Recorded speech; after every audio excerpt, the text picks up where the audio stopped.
So this using synthetic division. This is the part 2.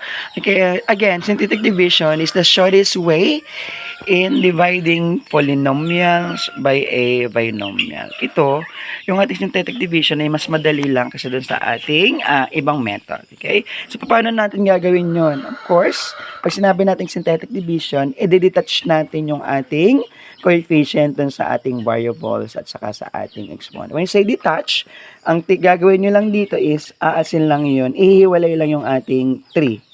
Okay, detach. Dahil positive yan, positive. Huwag na natin lagyan ng plus kasi automatic naman yan. Dito sa 5x, kapag inilist natin yung x squared, magiging 5 na lang. Okay? Itong x natin dito, ito ay variable. Ibig sabihin lahat ng variable ay may 1 na number doon sa unahan. Okay? Dahil positive siya, this is 1. Okay? And then bring down negative 2. Wala naman siyang kasamang variables and exponent. Since this is negative, negative 2.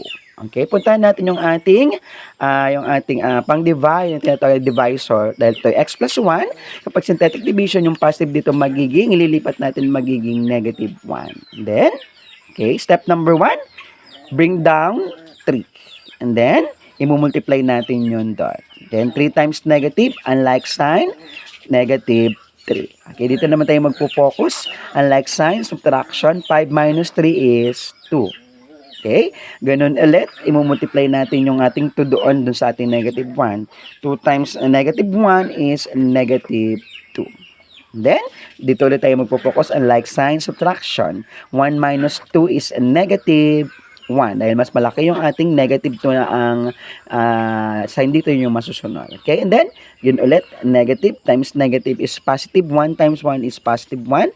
Unlike sign ulit, subtraction. 2 minus 1 is negative 1. Okay?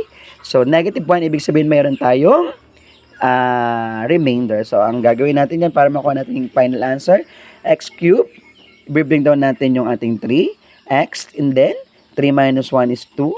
Then, plus 2x, 2 minus 1, yung exponent natin doon, magiging 1 na lang siya. Wala na yung ating exponent. Yung automatic naman yan. Minus 1, and then wala naman na yung x. 1 minus 1 is 0 na yun doon. And then, bring down negative 1 all over. Copy natin yung ating divisor na x plus 1. So, this will be your answer. Thank you so much.